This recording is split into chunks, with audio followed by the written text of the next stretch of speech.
Tetapi perhatikan, meskipun laki-laki diangkat oleh Allah SWT, ditunjuk oleh Allah SWT sebagai qawam, sebagai pemimpin, tetapi cara interaksinya yang Allah kehendaki adalah hunna libasulakum wa antum libasulahun.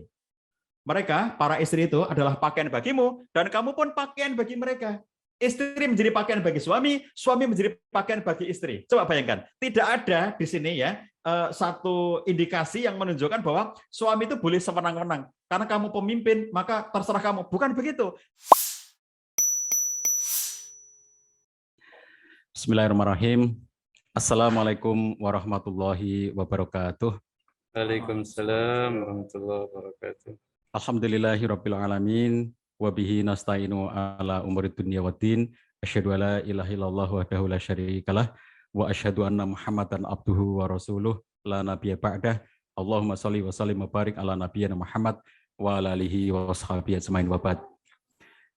Para ustadz, para ustadzah dan semua pimpinan Sanggar Quran Mardani 5 yang saya hormati, berbahagia sekali ketemu kembali ya.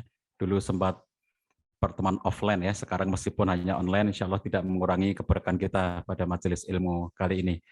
Bapak Ibu semuanya, baik para santri dari Sanggar Quran Mardani maupun semua yang hadir di forum Zoom kita pada pagi hari ini, saya sangat berbahagia bisa kembali silaturahim bersama dengan Bapak Ibu sekalian dalam rangka untuk kita sharing ilmu tentang kerumah tanggaan, wabil khusus pada tema pagi hari ini sangat spesial ya. Kita membicarakan hal yang sangat spesifik, yaitu bagaimana agar yang retak bisa kembali terekatkan. Masya Allah ya, judulnya bagus. Sahabatku sekalian, saya akan mengawali tema ini, nanti kita bisa diskusi di akhir sesi ya, untuk kita ngobrol-ngobrol dan sharing dari kita untuk kita. Saya mulai tentang, karena ada kata retak di sini ya, agar yang retak kembali merekat. Nah, saya akan mulai dari faktor-faktor yang bisa menimbulkan keretakan di dalam kehidupan berumah tangga. Sahabat sekalian yang dirahmati Allah SWT, di antara faktor keretakan itu adalah nomor satu, adanya pelanggaran syariah dan adab atau etika. Saya memilahkan atau memisahkan di sini antara pelanggaran syariah dengan pelanggaran adab untuk menekankan ya bahwa sebetulnya kalau kita mengatakan pelanggaran syariah itu sudah mencakup sangat banyak aspek. Tetapi di sini saya pisahkan, ada yang bentuknya pelanggaran syariah dan ada yang bentuknya pelanggaran adab. Contohnya, kalau pelanggaran syariah itu biasanya dipahami sebagai sesuatu yang memang secara tekstual itu jelas-jelas ada ayat-ayat atau hadis atau nas yang melarangnya. Seperti misalnya kalau kita lihat di dalam hukum Islam itu ya, misalnya perzinahan.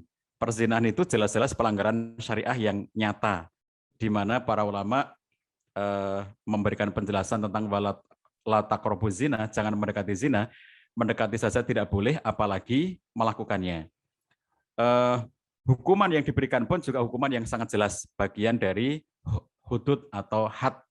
Nah, ini contoh pelanggaran syariah yang nyata gitu ya, seperti ketika kita perhatikan di zaman Nabi SAW ada seorang laki-laki namanya Ma'is bin Malik al-Aslami, yang dia melakukan perzinahan lalu kemudian dieksekusi dengan rajam oleh Nabi SAW dengan para sahabat. Demikian pula seorang perempuan dari suku Al-Ghamidiyah yang dia melakukan perzinahan sampai memiliki anak, sampai hamil ya. Itu setelah anaknya lahir, kemudian disusui sampai genap 2 tahun, lalu dia dieksekusi. Ini contoh pelanggaran syariah yang nyata gitu. Nah, pelanggaran syariah itu pasti akan menyebabkan dampak-dampak negatif di dalam kehidupan berumah tangga seseorang. Bukan hanya dalam kehidupan rumah tangga, tapi sejak dari kehidupan pribadi. Dalam kehidupan pribadinya, setiap pelanggaran itu mesti akan menimbulkan konsekuensi-konsekuensi. Nah, termasuk juga di dalam pelanggaran syariah yang dampaknya adalah kepada keluarga. Kalau ada seorang suami yang melakukan pelanggaran syariah, itu dampaknya bukan hanya kepada pribadi dia. Kalau misalnya seandainya diterapkan syariat Islam ya, kayak di zaman Nabi SAW misalnya, seorang laki-laki yang sudah menikah, lalu kemudian dia berzina, maka hukumannya adalah hukuman rajam sampai dia meninggal dunia gitu ya. Nah itu kan seakan-akan itu hanya menimpa dirinya, bahwa dia yang berbuat salah, maka dia yang akan dihukum di dalam syariat Islam itu. Tetapi kalau kita kembali kepada kehidupan berumah tangga, maka tentu di sana ada korban, gitu ya. Misalnya contohnya istrinya pasti akan merasa tersakiti, istrinya pasti akan merasa dizolimi, istrinya merasa dikhianati. Tentu itu akan menimbulkan rasa sakit hati pada istrinya. Itu yang menyebabkan keretakan. Kemudian juga anak-anak di situ yang akan kehilangan figur sosok seorang ayah, yang mestinya ayah memberikan contoh keteladanan kebaikan. Ternyata ayahnya melakukan pelanggaran. Ini juga bisa menyebabkan keretakan. Ini contoh ya, pelanggaran syariah itu yang akan menyebabkan keretakan. Dan ini sesuatu yang sudah menjadi istilahnya itu konsekuensi logis gitu ya, akibat dari pelanggaran.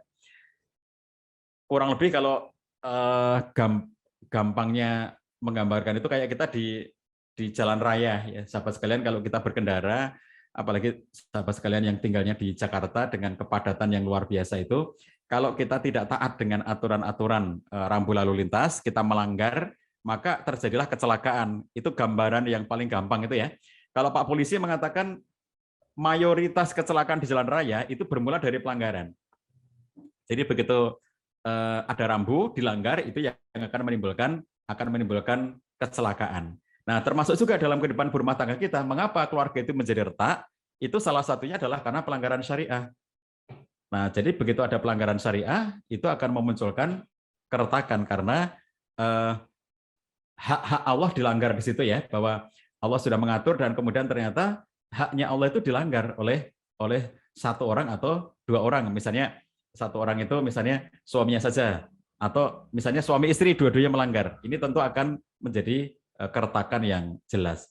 Lalu apa contoh kalau pelanggaran adab atau etika? Sahabat sekalian, ada hal-hal tertentu dalam agama kita itu yang batasannya adalah batasan adab, batasan etika. Contohnya misalnya begini.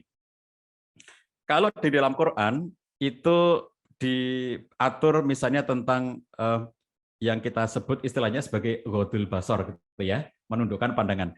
Yaghuddu min absarihim, kemudian yaghdudna min absarihinna. Itu adalah perintah Quran agar laki-laki menjaga menundukkan pandangannya, agar perempuan menjaga menundukkan pandangannya. Di situ tidak ada penjelasan teknis tentang menundukkan itu seperti apa gitu ya. Itu bukan seperti misalnya kalau hukum tentang zina. Kalau hukum tentang zina itu jelas ya, para ulama menyebutkan zina itu apa, batasan zina itu apa, hukuman zina itu apa, itu jelas banget ya. Tapi kalau misalnya ghodul basor, itu sesuatu yang sifatnya bukan definitif. Misalnya para ulama misalnya menyebutkan yaghuddu min absarihim, kata min di situ itu bisa dimaknai sebagai min yang bersifat membatasi, atau juga bisa dipahami sebagai min yang bersifat keseluruhan. Kalau min yang bersifat membatasi artinya sebagian, tundukkan sebagian pandanganmu. Berarti kalau begitu ada sebagian yang lainnya yang kita tuh boleh untuk melihatnya. Nah, bagian apa yang boleh dilihat? Nah, sekarang bagian apa yang boleh dilihat? Para ulama juga tentu saja beda pendapat kalau kita bicara fikih soal seperti ini ya. Sebagian ulama kita mengatakan kalau laki-laki memandang perempuan yang bukan mahram itu boleh melihatnya itu pada hal yang biasa tampak padanya, yaitu yang boleh tampak padanya yaitu wajah dan telapak tangan. Tapi sebagian ulama yang lain mengatakan semua ya, termasuk wajah tidak boleh dilihat. Makanya ada yang mengenakan cadar, misalnya begitu. Lah, ini kan sekarang misalnya taruhlah menggunakan pendapat, misalnya ya kita memilih pendapat yang wajah dan telapak tangan itu boleh tampak. Kalau boleh tampak berarti kemudian kita bisa melihatnya, bisa, bukan harus, tapi bisa karena terbuka gitu. Seperti kalau kita dalam kehidupan sehari-hari gitu ya.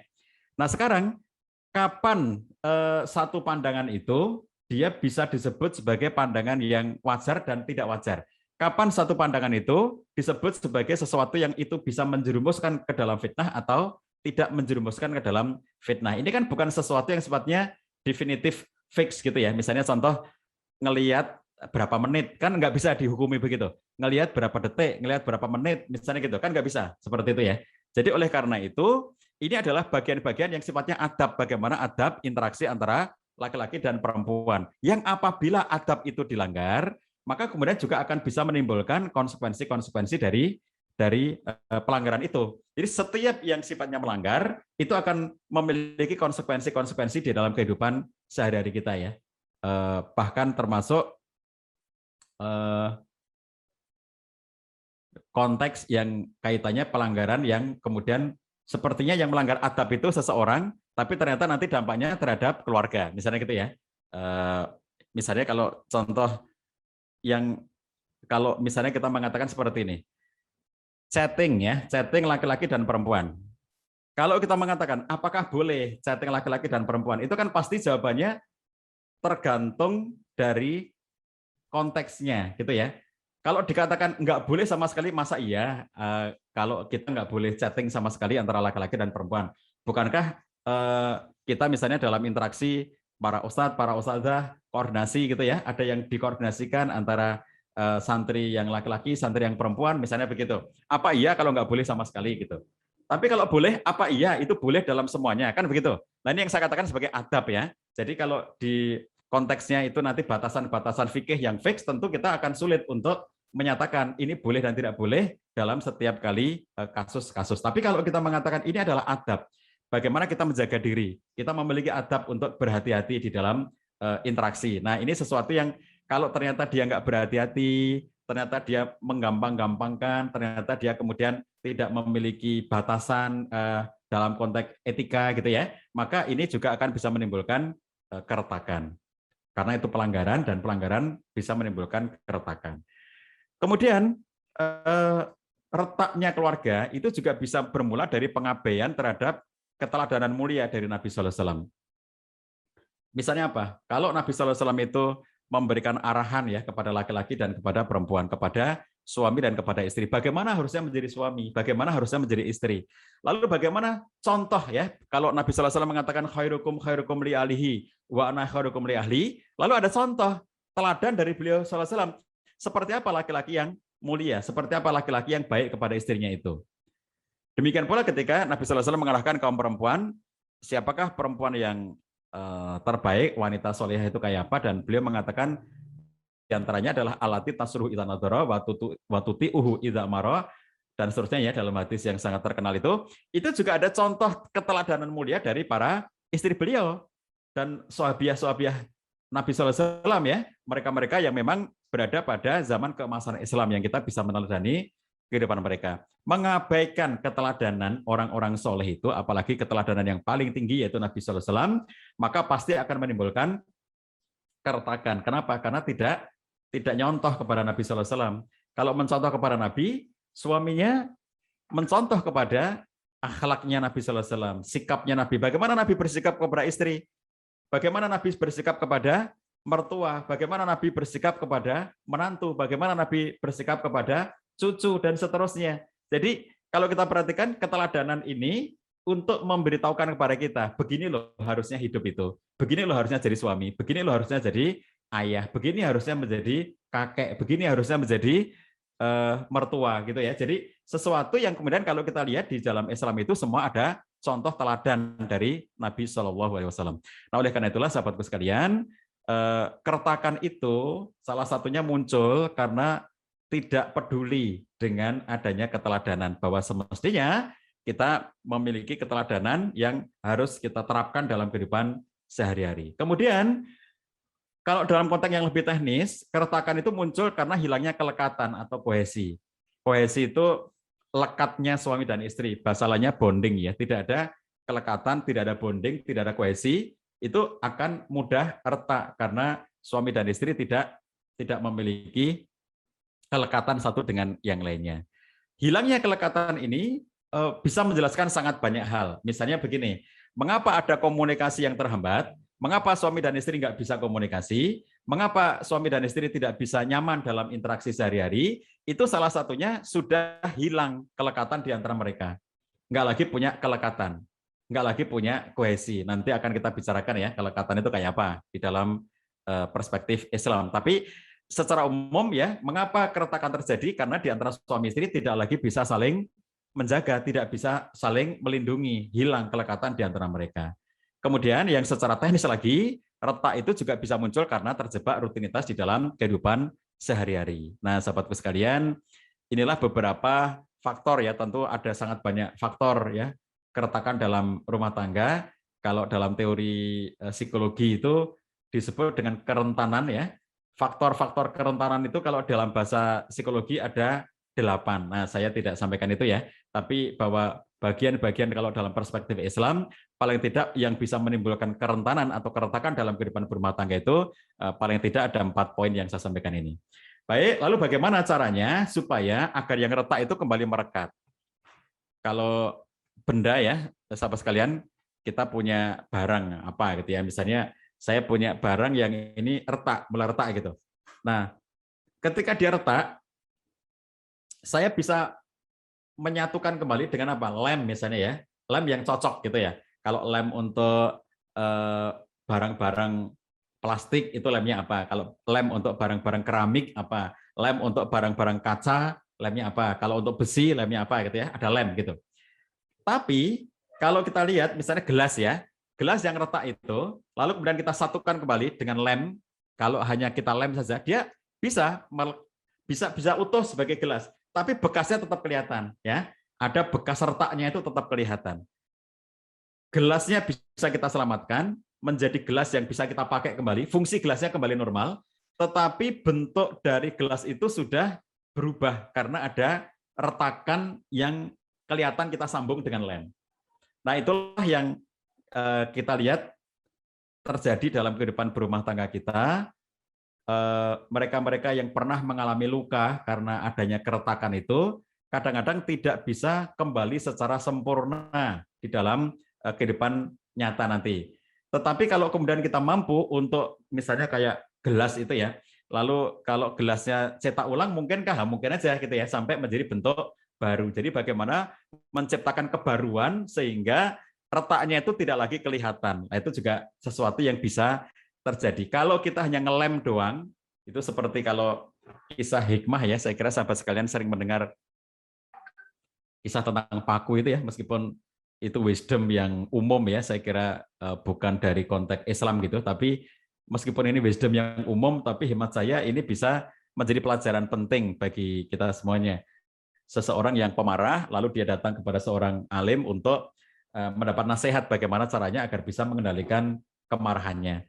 Lalu orang alim ini mengatakan setiap kali kamu marah, maka pakulah ya, satu paku di dinding rumah kamu. Lalu akhirnya dia pulang dan menerapkan itu. Jadi akhirnya kemudian setiap kali dia marah, dia nempel paku di tembok ya, dia paku temboknya itu dengan sebuah paku.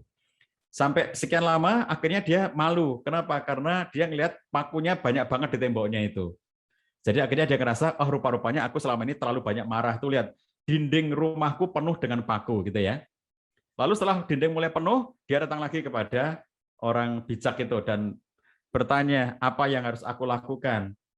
Dinding rumahku penuh dengan paku. Lalu orang itu mengatakan, sekarang setiap kali kamu marah, tahanlah kemarahanmu.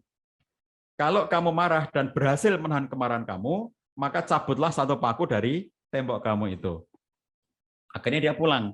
Setiap kali dia pengen marah, karena memang orang emosional, gampang marah, tapi dia mampu menahan amarahnya, dia cabut satu paku. Kapan lagi dia merasa mau marah, dia berhasil menahan sehingga nggak melampiaskan kemarahannya, dia cabut lagi satu paku. Sampai akhirnya semua paku itu tercabut. Setelah sekian lama, pakunya nggak ada lagi, karena dia mampu mengendalikan amarahnya. Dia kemudian datang lagi kepada orang bijak itu dan mengatakan, alhamdulillah saya sudah berhasil mencabut semua paku yang ada di tembok, karena saya sudah berhasil untuk meredakan amarah saya. Kata orang bijak, belum selesai. Kamu lihat tembok kamu itu apa yang terjadi ketika kamu cabuti paku kamu itu. Oh ya, tembok saya itu berlubang. Sebagiannya malah retak gara-gara saya cabut pakunya. Nah, itulah dia. Jadi meskipun kamu sudah berhasil menahan amarah kamu, tapi dampak-dampak dari kemarahan kamu itu kepada orang-orang di sekitar kamu, kepada istri kamu, kepada anak kamu, itu masih menimbulkan bekas luka pada mereka. Nah, sekarang yang harus kamu lakukan adalah menyembuhkan luka-luka mereka itu akibat dari emosi kamu, akibat dari kemarahan kamu. Jadi tembok itu diapakan? Tembok itu kemudian diratakan kembali dengan semen putih itu ya, yang digunakan untuk menambal lubang-lubang kecil itu, dia kasih dengan gipsum atau semen putih sampai lubang-lubang dari tembok itu yang akibat dicabutnya paku-paku tadi itu kembali bersih, kembali rata gitu ya, dan kemudian dicat putih seperti sedia kala. Nah, jadi sebetulnya ketika peristiwa sudah terlanjur terjadi, misalnya kayak retak akibat dari adanya pelanggaran syariah, seorang suami melakukan pelanggaran syariah, seorang istri melakukan pelanggaran syariah, itu lalu kemudian dia bertobat, itu artinya dia sudah kembali kepada kebaikan, itu kita rekatkan kembali. Tetapi dampak-dampaknya itu bisa jadi belum segera hilang, gitu ya.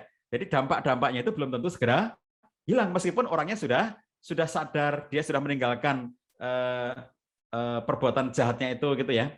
Kadang-kadang rasa sakit hatinya itu luar biasa. Bayangkan saja misalnya seorang istri yang suaminya itu selingkuh dan sampai ketahuan, istilahnya apa? Ketangkap mata oleh dia, ketangkap basah gitu ya oleh dia gitu. Itu sakit hatinya lama gitu ya. Suaminya bisa bertobat, suaminya bisa kembali kepada kebaikan. Tapi ingatan-ingatan istrinya bahwa dia pernah menjumpai suaminya dalam keadaan pelanggaran syariat seperti itu, perselingkuhan yang ketangkap basah itu ya, itu tidak akan bisa dilupakan begitu saja. Itu menjadi sesuatu yang sifatnya panjang gitu ya. Nah, itu yang dalam bahasa psikologi sering kita sebut sebagai trauma. Nah, kalau itu terjadi pada anak-anak, maka trauma masa lalu, trauma masa kecil ini ya, itu bisa menjadi dampak bagi dirinya sampai dengan dia dewasa. Tapi kalau dia orang dewasa, maka traumanya itu ya dia akan mengalami kehidupan yang tidak tenang karena merasa dihantui oleh perbuatan jahat yang pernah dilakukan oleh pasangannya itu. Nah, jadi ini bab yang tidak semata-mata bagaimana agar orang yang melanggar syariat itu kemudian dia bisa kembali bertobat, bukan saja soal seperti itu. Tetapi selain orang ini bertobat, lalu mengembalikan hal-hal yang telah dirusak akibat dari dia melakukan pelanggaran-pelanggaran syariat itu. Apa yang dirusak? Rasa kebahagiaan istrinya atau suaminya sudah dirusak. Rasa kepercayaan dari pasangannya dirusak. Rasa kebanggaan dari anak-anaknya sudah dirusak. Jadi orang yang bertobat, orang yang bersalah, dia bisa bertobat. Itu urusan dia dengan Allah SWT, tobat itu. Tetapi ada urusan kemanusiaan, bahwa yang dia lakukan dengan kesalahan masa lalu itu karena diketahui gitu ya, pasangannya tahu, anaknya tahu gitu, itu menimbulkan hal-hal yang retak, kepercayaannya retak, kebanggaan pada orang tua retak, kebahagiaan rumah tangga mereka retak. Itu yang harus dikembalikan. Tidak hanya soal bahwa dirinya kembali kepada kebaikan.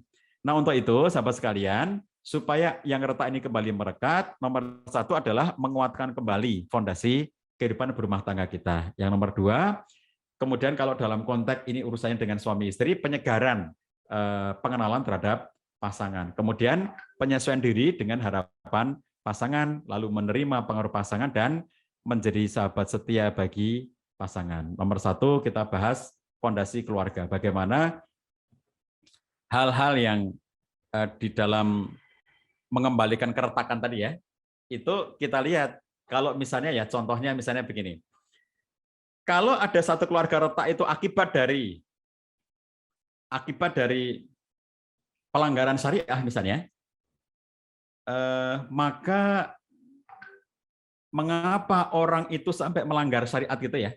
Itu salah satunya adalah fondasi yang rapuh. Misalnya gini, kalau orang itu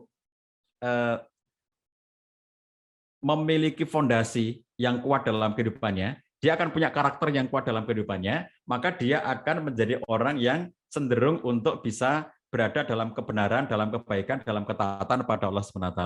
Tapi mereka-mereka yang tidak memiliki fondasi kehidupan yang kuat, maka mudah mengalami pelanggaran, mudah mengalami penyimpangan. Saya membaca laporan yang dibuat oleh Gary Newman tahun 2007. Judul laporannya itu menjadi buku ya, judulnya The Truth About Cheating.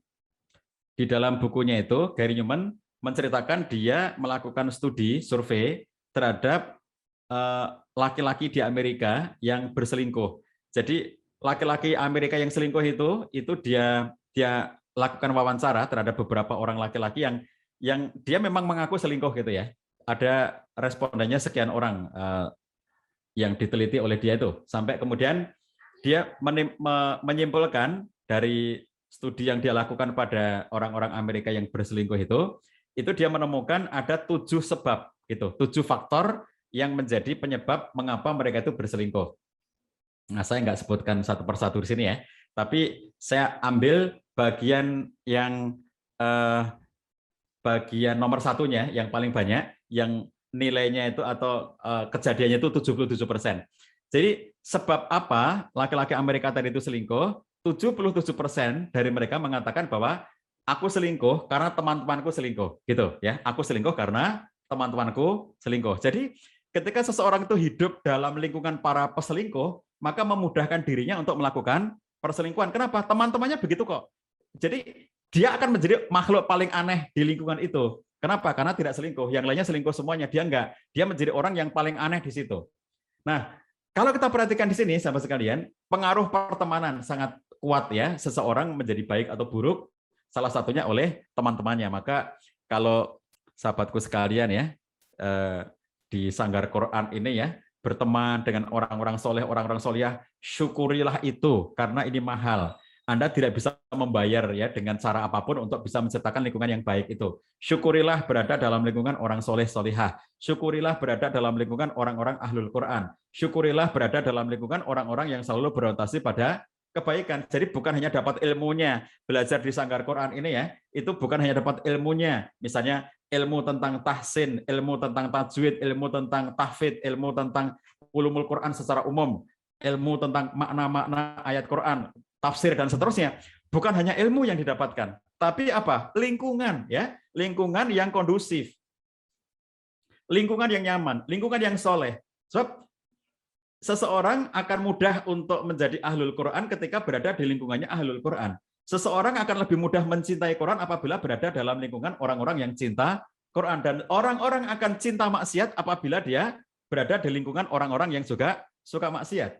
Jadi pada akhirnya penelitiannya Gary Newman ini memberitahu kepada kita mengapa orang selingkuh itu karena ternyata pengaruh pertemanan. Sekarang oke, pengaruh pertemanan ya, kita terima itu karena memang Nabi SAW juga menyatakannya bahwa anta ma'aman ahbabta atau almar'u ma'adini khalilihi, atau hadis-hadis yang lainnya semacam itu, bahwa seseorang terpengaruh oleh agama temannya. Tetapi kalau kita perhatikan, kalaupun dia terpengaruh oleh temannya, mengapa orang itu mudah terpengaruh temannya? Salah satunya adalah bab pondasi. Dia nggak punya jati diri, dia nggak punya karakter, mudah terombang-ambing oleh apa-apa yang ada di sekitarnya, mudah melakukan imitasi terhadap hal-hal yang dilihatnya yang ada di sekitarnya. Nah, inilah babnya adalah bab pondasi. Kalaupun misalnya dia terpaksa berada dalam lingkungan yang tidak baik, mengapa saya katakan terpaksa? Karena misalnya begini, taruhlah sahabatku sekalian yang misalnya ya salah satu atau beberapa orang yang hadir di ruang Zoom kita kali ini fresh graduate, baru lulus kuliah, lalu daftar pekerjaan sesuai dengan bidang ilmunya, sesuai fakultasnya gitu ya. Setelah dia daftar kerja sesuai dengan bidang ilmunya itu, dia keterima di satu instansi. Taruhlah dia punya 5 pilihan. Aku pengen kerja di pilihan 1 ini, pilihan 2 ini, pilihan 3 ini. Lalu dia masukkan lamaran ke pilihan pertama. Ternyata diterima di situ gitu ya. Dia belum tahu suasana kerja di situ kayak apa. Misalnya gitu. Dia membayangkan ini perusahaan bonafit, perusahaan yang besar, perusahaan yang hebat, gaji tinggi segala macam gitu. Bergengsi lah kalau kerja di situ gitu ya. Nah, begitu dia bekerja di situ, ternyata dia menemukan bahwa lingkungannya itu lingkungan buruk.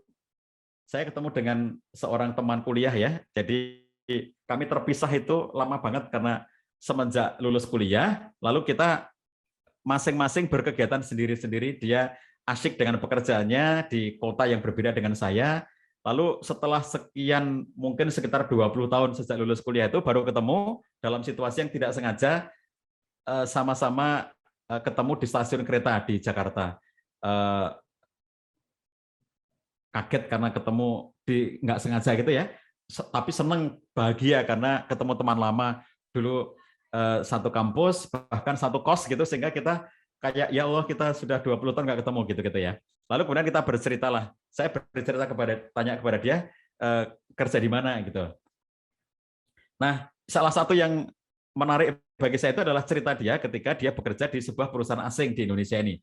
Ada perusahaan asing dan dia sebagai seorang yang fresh graduate dari UGM ya, dia bercita-cita dari dulu pengen masuk ke perusahaan itu karena sejak dia di kampus itu sudah sering dengar cerita ya bahwa perusahaan itu sesuai dengan bidang keilmuan yang dipelajari di kampus, itu yang paling bonafit kalau di Indonesia, perusahaan asing yang paling hebat di Indonesia gitu ya pada bidang itu.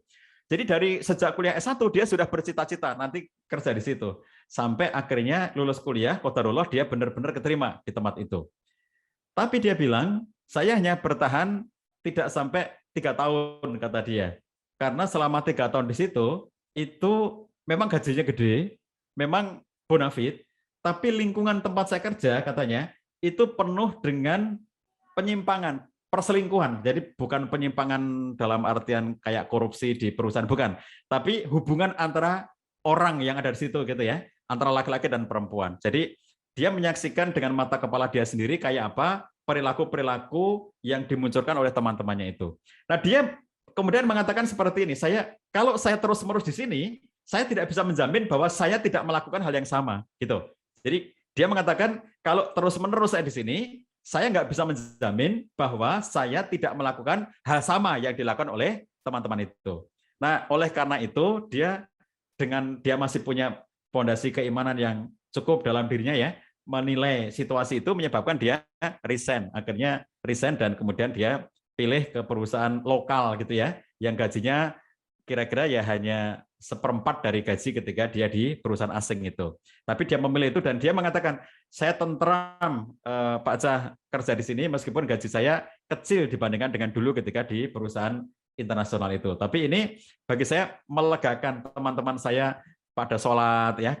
Kita punya musola sholat berjamaah. Dulu ketika di perusahaan asing itu saya kalau sholat sendirian. Karena ngajak sholat nggak ada yang mau bareng-bareng gitu. Jadi masing-masing sholat sendiri. Lingkungannya lingkungan yang buruk kata dia. Jadi sekarang dia merasakan kenyamanan itu. Contoh ya bahwa dia masih punya fondasi yang bisa menyelamatkan dirinya gitu. Jadi meskipun ada pengaruh pertemanan, tapi dia mengerti batas dan pada akhirnya dengan fondasi yang kuat itu dia bisa menjaga dirinya. Nah, jadi Bapak Ibu sekalian, sahabatku sekalian yang dirahmati Allah SWT, di antara fondasi keluarga itu ya adalah apa landasan kita membangun hidup berumah tangga itu. Bagi kita, tentu saja kita tidak bisa melepaskan dari landasan yang paling fundamental, yaitu keimanan dan ketakwaan kita kepada Allah SWT. Kalau kita perhatikan firman Allah dalam surat At-Taubah ayat 109 ya, A'udzubillahi minasyaitonirrajim, afaman assasa bunyanahu ala taqwa minallahi wa ridwan khairun amman assasa bunyanahu ala syafa jurfin har fanharobi fi nari jahannam wallahu la yahdil qaumadh dhalimin. Ayat ini bercerita tentang Masjid Dirar, satu masjid yang dibangun oleh orang-orang munafik untuk melakukan tafriqah, perpecahan di kalangan umat Islam. Masjid ini kemudian dihancurkan ya oleh kaum muslimin. Ketika memberikan penjelasan tentang berdirinya bangunan ini, Masjid Dirar ini, Allah SWT tidak menggunakan kata masjid, tetapi Allah SWT menggunakan kata bunyan. Maka Syekh Dr. Sulaiman Al-Ashqar dalam kitab Zubdatul Tafsir min Fathil Qadir, beliau menyatakan bahwa ayat ini memberi penjelasan tentang pentingnya fondasi, bahwa segala sesuatu yang ingin dikuatkan itu harus dimulai dengan penguatan fondasinya.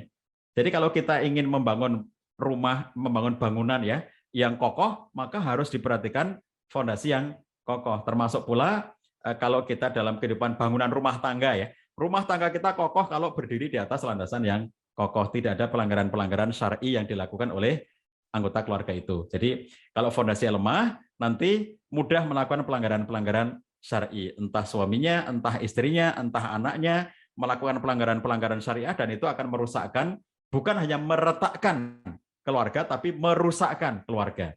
Nah, maka kembali kepada landasan hidupnya. Demikian pula visi, rumah tangga kita punya visi yang mulia. Quran, surat Al-Baqarah, menyatakan doa yang sering kita panjatkan. Rabbana atina fid dunya hasanah, wa fil akhirati hasanah, wa qina adzabannar. Ini visi hidup orang beriman. Apa visinya? Mendapatkan kebaikan kehidupan di dunia, dan Ibnu Katsir mengatakan fid dunya hasanah, itu artinya adalah seluruh jenis kebaikan yang ada di dunia. Wa fil akhirati hasanah, kata Ibnu Katsir, seluruh jenis kebaikan kebaikan yang ada di akhirat. Ditambah dengan waqina adzabannar. Jadi visi hidup rumah tangga kita adalah bahwa kita ingin keluarga kita ini mendapatkan kebaikan-kebaikan di dunia, mendapatkan kebaikan-kebaikan di akhirat, dan terhindar dari api neraka. Kalau visinya seperti ini, maka kita terikat oleh visi yang sama. Kalau ada suami melakukan pelanggaran, mudah diingatkan, itu jalannya bukan ke surga kalau melakukan itu. Kalau ke surga itu enggak serong kanan, serong kiri gitu. Kalau pengen ke surga itu harus berada pada jalan yang lurus. Jadi ketika ada seorang istri yang melakukan nusyuz, melakukan pelanggaran syar'i, maka akan mudah diingatkan oleh suaminya. Dari 3 tahapan nusyuz itu ya, fa'idhuhunna, dinasihati. Kamu kalau melakukan tindakan itu nanti nggak bisa menuju ke surga. Itu mudah diingatkan. Jadi kalau punya visi bahwa kita ingin mencapai kebaikan hidup dunia akhirat dan selamat dari api neraka, maka ini menjadi hal yang membuat keluarga kita menjadi semakin utuh, yang retak bisa kembali direkatkan. Kemudian motivasi ya, niatan kehidupan kita itu karena menikah dan hidup berumah tangga adalah ibadah, maka harus dilandasi dengan ikhlas karena Allah SWT. Yang kita lakukan, misalnya contohnya begini, seorang suami yang dia terjatuh ke dalam satu pelanggaran, lalu kemudian dia mau bertobat, lalu oleh istrinya dimaafkan karena dia mau bertobat. Udah dimaafkan. Nah, kenapa dia mau memaafkan? Ikhlas karena Allah SWT, bahwa dia adalah orang yang ingin melakukan kebaikan-kebaikan, maka aku maafkan. Nah, jadi sesuatu yang kemudian semuanya ada nilai ya, pahala di hadapan Allah SWT. Memaafkan, merelakan, itu karena Allah SWT. Demikian pula, kenapa aku harus bertahan di keluarga ini? Karena aku ingin bahwa semuanya dicatat sebagai ibadah, ini bagian dari keikhlasan kepada Allah SWT. Kemudian orientasi hidupnya itu adalah untuk meraih keridhaan dan keberkahan. Kita nggak cuma pengen seneng-seneng gitu ya. Yang kita cari dalam kehidupan berumah tangga itu nggak cuma kesenangan-kesenangan, tetapi ada bagian-bagian tertentu dalam kehidupan berumah tangga itu yang kadang-kadang memang tidak menyenangkan. Nggak mungkin hidup berumah tangga itu menyenangkan terus, itu nggak mungkin gitu ya. Pasti akan ketemu dengan hal-hal yang tidak menyenangkan. Nah, oleh karena itu kita kembalikan orientasinya. Pengen nyari apa? Kalau hidup berumah tangga cuma nyari kesenangan-kesenangan, begitu nggak senang, dia akan cepat kecewa. Tapi kalau kita berorientasi, berharap mendapatkan keridhaan Allah dan keberkahan dalam kehidupan, maka kita akan bisa bertahan ya, meskipun kadang-kadang kita mengalami suasana yang tidak menyenangkan. Sering saya gambarkan sebagai roller coaster ya. Hidup berumah tangga itu kayak naik roller coaster, kadang-kadang naik pelan tak, tapi tiba-tiba kemudian turun meluncur ke bawah, mengerikan gitu ya, jantung kayak mau copot gitu, kemudian diputar sana putar sini gitu sampai akhirnya kemudian tenang kembali. Itu sesuatu yang kalau kita lihat hidup berumah tangga itu tidak berada dalam kondisi yang sama terus, flat terus gitu, enggak ya. Enggak gitu. Jadi hidup berumah tangga itu jauh lebih dahsyat daripada sinetron, jauh lebih kadang-kadang itu lebih mengenaskan, lebih mengerikan, tapi juga kadang-kadang lebih membahagiakan, lebih mengembirakan dibandingkan dengan film-film atau novel-novel gitu. Jadi kalau kita perhatikan ini hidup berumah tangga itu sesuatu yang real, maka raihlah keridhaan Allah, raihlah keberkahan dalam kehidupan. Maka kita akan bisa mendapatkan hal yang retak itu kembali utuh. Nah, ada hal yang penting Bapak-Ibu sekalian ya, kalau tadi saya sampaikan tentang faktor-faktor keretakan. Salah satu faktor keretakan tadi, salah satunya adalah karena adanya pelanggaran syar'i ataupun pelanggaran adab. Nah, dalam kehidupan berumah tangga, di antara contoh yang harus kita penuhi supaya tidak dilanggar itu misalnya adalah prinsip qawam. Ya. Kalau kita nggak menggunakan prinsip-prinsip di dalam Quran dan Sunnah Nabi SAW, mudah mengalami keretakan. Jadi supaya kita kembali kepada kebaikan, maka kemudian kita menggunakan prinsip apa yang Allah berikan kepada kita, apa yang Nabi SAW inginkan dari kita semuanya. Sebagai contoh, ini hanya contoh-contoh ya. Misalnya contohnya begini, kalau kita menjadikan referensinya hidup berumah tangga itu dengan fondasi yang kuat ya, kita menjadikan Quran sebagai pedoman kita, maka diantaranya ada pedoman tentang qawam, ar-rijalu qawwamuna 'alan nisa bima faddalallahu ba'dhum 'ala ba'd wa bima anfaqu min amwalihim. Kalau kita perhatikan dari ayat ini, itu Imam Al-Qurtubi ya memberikan penjelasan bahwa kaum laki-laki adalah pemimpin atas kaum perempuan, artinya mereka berkewajiban memberi nafkah kepada kaum perempuan, yaitu istrinya, membela dan melindungi mereka. Saya berikan garis bawah pada kata-kata membela dan melindungi mereka. Ya, jadi disebut sebagai qawam itu enggak semata-mata karena dia itu menafkahi, enggak cuma itu. Jadi kalau menafkahi sambil menyakiti, menafkahi sambil membuli, menafkahi sambil melakukan pelanggaran syar'i, itu dia bukan qawam. Qawam itu dia memberi nafkah, tetapi ada unsur membela dan melindungi. Inilah kewajiban kaum laki-laki, membela istrinya, melindungi istrinya. Jadi kalau kemudian ada laki-laki yang nggak bisa membela dan melindungi istrinya gitu ya, itu berarti nilai qawamnya dia itu tidak berjalan dengan baik. Inilah sebabnya Bapak-Ibu sekalian, kalau sesuatu yang diarahkan Quran dan tidak dijalankan, itu juga akan menimbulkan keretakan. Ya, jadi mestinya ada qawam seperti ini. Ternyata qawam nggak ditegakkan. Qawam tidak bisa berjalan dengan benar di dalam keluarga itu. Ini berarti ada sesuatu yang diabaikan, pengabaian terhadap nilai-nilai fundamental. Kemudian penjelasan tentang qawam itu, misalnya Syekh Muhammad Abduh dalam tafsir dalam kitab tafsir beliau ya, Al-Manar ya, nama tafsirnya, beliau memberi penjelasan yang dimaksud dengan qawam di dalam rumah tangga adalah satu kepemimpinan yang di dalamnya pihak yang dipimpin bisa berbuat menurut kehendak dan pilihannya, dan bukan kepemimpinan di mana orang yang dipimpin itu ditekan dan dirampas kehendaknya. Jadi sebagai suami yang dia itu sebagai qawam itu nggak boleh otoriter, nggak boleh semena-mena, nggak boleh sewenang-wenang gitu ya, bahwa karena dia pemimpin lalu dia semau-mau gue gitu, nggak bisa begitu. Tapi kata Syekh Muhammad Abduh, pemimpin itu membuat anggota keluarga yang dipimpin, istri dan anak-anaknya itu bisa berbuat yang leluasa, dalam artian dia punya kehendak. Jadi jangan dipandang sebagai ini kayak benda-benda gitu ya, ini kayak lemari, kursi, meja, diletakkan di mana, mau ditaruh di luar atau di depan atau itu nggak ada perasaannya. Bukan seperti itu. Dipandang sebagai manusia utuh, dia punya kehendak, dia punya keinginan, dia punya rasa, dia punya hal-hal yang disukai atau tidak disukai gitu ya. Jadi bukan kepemimpinan di mana orang yang dipimpin itu ditekan dan dirampas kehendaknya, kata Syekh Muhammad Abduh. Kemudian Syekh Muhammad Abdul Halim Abu Syukoh dalam kitabnya Tahrirul Ma'raf fi Asri Risalah, beliau mengatakan apabila kiwamah atau kepemimpinan ini memiliki kelebihan dan kemuliaan, karena ar-rijalu qawwamuna 'ala nisa bima faddalallahu ba'dahum 'ala ba'd. Ada kata-kata faddallallah, bima faddallallah, kelebihan ya. Ada kelebihan sebagian dari kalian terhadap sebagian yang lainnya. Menurut Syekh Abdul Halim Abu Syukoh, apabila kiwamah itu karena memiliki kelebihan atau kemuliaan, maka itu adalah kelebihan kepemimpinan yang penuh kasih sayang dan kemuliaan di dalam memikul tanggung jawab. Ya, jadi bukan kemuliaan atau kelebihan ras apa? Misalnya ras laki-laki, gitu ya.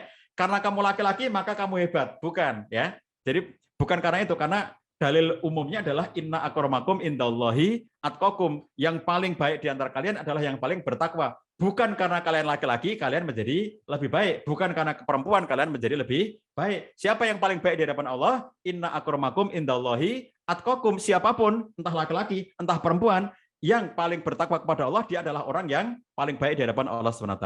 Maka kelebihan di sini, kata Syekh Muhammad Abduh, adalah kelebihan kepemimpinan yang penuh dengan kasih sayang dan kemuliaan memikul tanggung jawab. Begitu ya, jadi nggak boleh semena-mena. Begitu ada kesemena-menaan, ya, misalnya suami sewenang-wenang, suami otoriter, suami berlaku zalim, nah di situ mesti muncul keretakan, ya, karena tidak melaksanakan arahan-arahan dari Quran. Nah, uniknya dan indahnya Quran itu bahwa ketika laki-laki ditunjuk oleh Allah SWT sebagai qawam, sebagai pemimpin, ternyata corak interaksi yang digambarkan Quran itu bukan interaksi antara atasan dengan bawahan, ya. Jadi bukan antara bos dengan anak buah, bukan antara karyawan dengan stafnya, bukan.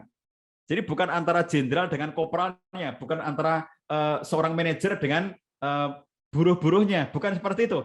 Tetapi perhatikan, meskipun laki-laki diangkat oleh Allah SWT, ditunjuk oleh Allah SWT sebagai qawam, sebagai pemimpin, tetapi corak interaksinya yang Allah kehendaki adalah hunna libasulakum wa antum libasulahun. Mereka, para istri itu adalah pakaian bagimu, dan kamu pun pakaian bagi mereka. istri menjadi pakaian bagi suami, suami menjadi pakaian bagi istri. Coba bayangkan, tidak ada di sini ya satu indikasi yang menunjukkan bahwa suami itu boleh sewenang-wenang. Karena kamu pemimpin, maka terserah kamu. Bukan begitu. Karena meskipun kamu pemimpin, tetapi di dalam interaksi sehari-hari dengan istri dan anak-anaknya, Allah memberikan gambaran, terutama kalau antara suami dan istri itu sebagai libas, sebagai pakaian. Coba kita perhatikan, pakaian yang menempel di tubuh kita. Semua dari kita mengenakan pakaian yang sekarang kita pakai ini ya masing-masing. Dan ini perhatikan, coba kenapa Quran menggambarkan suami istri itu seperti libas, seperti pakaian ini. Seperti pakaian yang melekat dalam tubuh kita. Kalau kita perhatikan, Bapak-Ibu sekalian, kita mengenakan pakaian itu ya, yang kita pakai pasti pakaian itu begitu kita pakai pasti dia melekat dalam tubuh kita. Pakaian itu apabila kita pakai, mesti melekat dalam tubuh kita. Itu ciri pertama. Meskipun kita semuanya ya, Bapak-Ibu sekalian, yang hadir di ruangan Zoom ini sekarang ini ya, pakaian yang kita pakai beda-beda, bajunya beda-beda ya. Semua yang kita pakai ini, mereknya beda, warnanya beda, jenisnya beda, bahannya beda, harganya beda, coraknya berbeda. Tapi selalu ada yang sama dari pakaian kita. Yang sama adalah pakaian itu, apapun yang sedang kita pakai ini, begitu kita pakai pasti melekat dalam tubuh kita. Tidak ada pakaian yang kalau kita pakai itu dia mengambil jarak dari pemakainya. Dia mesti melekat. Nomor 2, kelekatan yang ditimbulkan oleh pakaian itu adalah kelekatan yang nyaman. Bapak-Ibu sekalian, berapapun harga yang kita pakai sekarang ini, kalau baju yang saya pakai ini, karena ini kualitas pasar Beringharjo, ya kira-kira harganya 75.000 gitu ya Bapak-Ibu sekalian. Mungkin Bapak-Ibu mengenakan harga baju yang 750.000, mungkin ada yang 7,5 juta, mungkin ada yang 75 juta, berapapun harganya, tetapi kita mau memakai baju itu apabila kelekatannya yang ditimbulkan itu kelekatan yang nyaman, ya, kelekatan yang nyaman.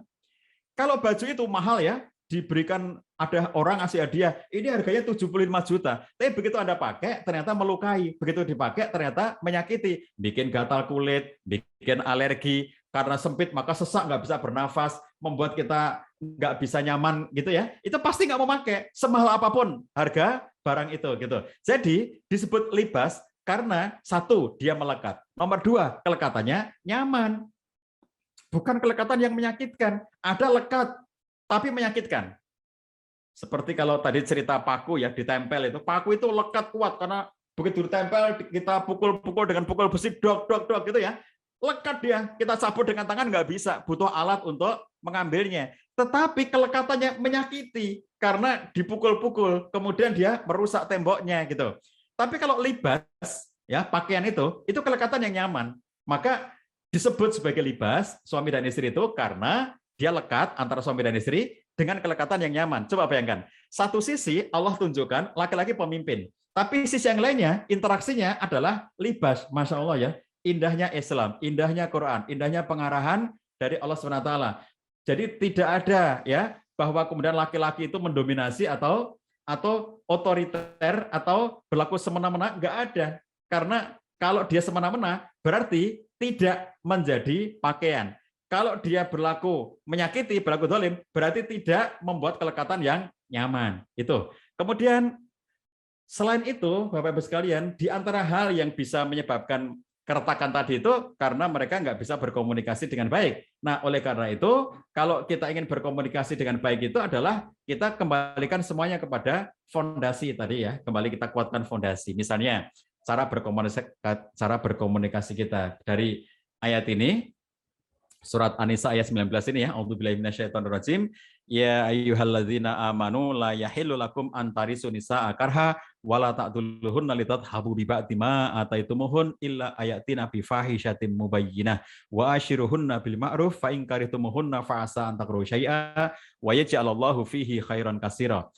Ibnu Katsir di dalam kitab tafsirnya mengatakan kata-kata wa ashiruhunna bil ma'ruf itu maksudnya perbaguslah ucapan kalian kepada mereka. Perbaguslah perbuatan kalian dan keadaan kalian sesuai kemampuan kalian sebagaimana kalian menyukai hal itu dari mereka. Imam Al-Qurtubi mengatakan wa ashiruhunna bil ma'ruf yaitu berdasarkan pergaulan berdasarkan apa yang diperintahkan Allah berupa mempergauli istri dengan baik. Perintah ini berlaku untuk semuanya, yaitu kedua belah pihak. suami kepada istri, istri kepada suami. Sebab masing-masing berhak mendapatkan perlakuan yang baik, baik suami maupun istri. Tetapi yang dikehendaki dari perintah ini secara umum adalah para suami, yaitu dengan menyempurnakan haknya berupa mahar dan nafkah, tidak berwajah masam di hadapan istrinya tanpa kesalahan, berbicara yang manis dan tidak kasar, serta tidak menampakkan kecenderungan kepada wanita lain. Saya garis bawah ini ya. Jadi Imam Al-Qurtubi mengatakan yang dimaksud dengan wa ashiruhunna bil ma'ruf, apa kalau bagi laki-laki? Kalau bagi laki-laki itu menyempurnakan haknya berupa mahar dan nafkah. Kenapa mahar masih disebut padahal sudah hidup berumah tangga? Karena ada orang yang maharnya hutang dulu. Jadi waktu nikah maharnya bukan tunai, bukan begitu, tapi hutang gitu ya, walaupun nggak diomongin. Karena malu toh, karena akad nikah dilihat banyak orang dengan mahar emas sekian gram hutang. Nah, itu malu kalau ngomong hutang gitu ya. Jadi kalau nggak tunai biasanya nggak diomongin nggak tunai gitu. Pokoknya maharnya sekian gitu. Nah, ketika kemudian ternyata itu sudah hidup berumah tangga dan maharnya belum dibayar, belum diberikan, maka kata Al-Qurtubi dalam tafsirnya harus disempurnakan. Kalau dulu janjinya berapa waktu maharnya, ya harus sesuai dengan janji waktu awal pernikahan itu. Kemudian nafkah ya harus dipenuhi. Kemudian tidak berwajah masam. Coba bayangkan ya, wajah itu diatur loh di dalam Quran ya. Laki-laki nggak boleh berwajah masam kepada istrinya, berbicara yang manis dan tidak kasar. Ngomongnya nggak boleh ngomong yang galak kepada istrinya, nggak boleh ngomong yang kasar kepada istrinya, nggak boleh ngomong yang menyakitkan istrinya, dan tidak menampakkan kecenderungan kepada wanita lain. Bahkan ketika misalnya seorang satu keluarga itu ya hidup dengan beberapa orang istri, misalnya seseorang menikah poligami dengan 2 istri, 3 istri, 4 istri. Ketika misalnya dia sedang ketemu dengan satu istrinya, tidak boleh menampakkan kecenderungannya kepada istri yang lainnya. Jadi ketemu dengan istri pertama, tapi ceritanya semuanya tentang istri kedua gitu. Jadi sakit hati istri pertamanya gitu ya, karena dia merasa bahwa dia dibanding-bandingin dengan istri keduanya. Nah, ini adalah bagian dari wa asyiruna bil ma'ruf. Yang secara umum kalau kita sejak dari awal ayat sampai akhir ayat ya, dari surat An-Nisa 19 itu, kurang lebihnya ada 5 pelajaran pentingnya ya dalam interaksi dan komunikasi. Tidak saling paksa memaksa antara suami dan istri, tidak saling menyusahkan atau menyesakkan antara suami dan istri, berkomunikasi dengan jalan yang patut, wa asyiruna bil ma'ruf, kemudian sabar atau toleran terhadap kekurangan pasangan, dan yang kelima adalah fokus kepada sisi kebaikan pasangan. Fa in karihtumuhunna fa asa an takrahu syai'a wa yaj'alallahu fihi khairan katsira. Baik, Bapak-Ibu sekalian, itu poin pertama tentang hal-hal yang bisa akar yang retak itu terekatkan kembali dari segi pondasi. Saya tambah 1 poin lagi ya, nanti poin-poin lainnya silakan dibaca sendiri di materi PowerPoint. Nanti materi PowerPoint yang saya buat ini boleh di-share, boleh dibagi kepada semua peserta, boleh dipakai oleh para peserta sesuai dengan untuk tujuan-tujuan yang baik ya, silakan aja. Jadi poin-poin di PowerPoint ini totalnya 5 poin, tapi saya sampaikan 2 saja ya. Poin pertama tadi sudah terkait dengan penguatan aspek fondasi. Sekarang poin kedua, bagaimana agar yang retak kembali rekat itu adalah dengan menyegarkan pengenalan terhadap pasangan. Kenapa pengenalan, sahabat sekalian? Saya tunjukkan dulu ya. Banyak suami istri itu yang kehilangan pengenalan kepada pasangan. Dikiranya istrinya itu masih seperti dulu. Dikiranya suaminya itu masih seperti yang dulu. Padahal realitasnya setiap waktu selalu ada yang baru pada diri kita dan pasangan kita. Saya sekarang ini itu sudah berubah dari setahun kemarin. Pasti Anda juga demikian, ya. Saya hari ini itu sudah berbeda dari 5 tahun yang lalu. Apa yang berbeda? Secara umur bertambah tua, secara fisik ya tentu saja ada. Kalau orang tua itu ada namanya kondisi-kondisi degeneratif gitu ya. Fungsi-fungsi yang tentu saja sudah tidak kayak anak muda dan begitu seterusnya. Bukan hanya fisiknya, tapi juga keinginannya, harapannya, cita-citanya. Bisa jadi ada perubahan-perubahan seiring dengan perjalanan waktu. Ada yang baru, adakah kita mengetahuinya gitu. Kemudian supaya segar ya pengenalan kita ke pasangan, itu mestinya mendekat, bukan menjauh. Kadang-kadang antara suami dan istri, ketika mereka berada dalam suasana konflik, saling menjauh satu dengan yang lainnya. Dampak dari saling menjauh, sudah ada konflik, lalu saling menjauh, maka akhirnya kemudian mereka menjadi semakin tidak ketemu gitu. Maka berusaha untuk mendekat dengan memperbanyak waktu family time, quality time, ngobrol, bercengkerama, berkegiatan gitu ya, yang membuat mereka semakin rekat satu dengan yang lainnya. Ini contoh kuisnya, Bapak Ibu sekalian. Kapan terakhir kali Anda mengenali pasangan Anda? Nah, Bapak Ibu yang sudah menikah, peserta di Zoom ini ya, Anda yang sudah menikah, tolong jawab ya. Tolong jawab pertanyaan ini. Kapan terakhir kali Anda mengenali pasangan Anda? Terakhir kali kapan? Pertanyaannya kapan? Ini unsur waktu. Berarti jawabannya harus waktu. Kapan ya? Kapan? Ini waktu. Kapan terakhir kali Anda mengenali pasangan Anda? Tolong dijawab. Jadi jawaban Anda ini nanti akan terkonfirmasi. Jadi Anda mengatakan kapan gitu ya. Nanti konfirmasinya adalah apa buktinya ya? Apa buktinya? Bahwa Anda mengenal itu pada waktu itu. Kalau Anda menjawab misalnya, saya mengenalinya terakhir misalnya kemarin. Apa buktinya bahwa kemarin itu Anda terakhir mengenali suami Anda atau istri Anda gitu ya? Jawab ya Bapak Ibu sekalian, PR bagi masing-masing. Kenapa perlu dijawab? Karena ini dia. Sudahkah Anda mengenali perubahannya hari ini? Semua orang mengalami perubahan ya. Ada kakek dan nenek, hidup sudah berpuluh tahun menjadi suami istri. Kakek 85 tahun, nenek 80 tahun. Mereka secara umum hidupnya baik-baik saja. Suatu ketika kakek nenek ini bertengkar gitu ya. Jadi kakek nenek bertengkar, cucu-cucunya heran gitu, ini sudah tua masih bertengkar gitu. Habis bertengkar ditanya sama cucunya, "Kek, kenapa bertengkar sama nenek? Nek, kenapa bertengkar sama kakek?" Apa jawab neneknya itu? Ketika ditanya begitu, neneknya bilang, "Iya tuh, kakek kami tuh nggak ngerti tuh. Dulu dia nggak begitu, setelah tua sekarang aneh-aneh aja kelakuannya." Perhatikan kalimatnya. Dulu tidak seperti itu. Setelah tua, aneh-aneh aja kelakuannya. Apa yang terjadi? Nenek telah kehilangan pengenalan kepada suaminya. Dulu tidak begitu. Sekarang aneh-aneh kelakuannya. Artinya ada fase di mana dia tidak lagi mengenali suaminya itu. Nah, jadi pertanyaan tadi penting. Kapan terakhir kali Anda mengenali pasangan Anda? Kenapa? Hari ini ada yang berubah dari Anda dan pasangan Anda, dari saya dan pasangan saya, dari kita dan pasangan kita. Hari ini ada yang berubah. Gitu ya. Jadi bagaimana cara menyegarkan pengenalan ini? Kalau kita rutin punya family time, rutin punya quality time bersama pasangan, ngobrol tiap hari ya, ngomongin apapun gitu ya. Pokoknya harus ada omongan ya setiap hari itu. Ada yang diomongin apapun.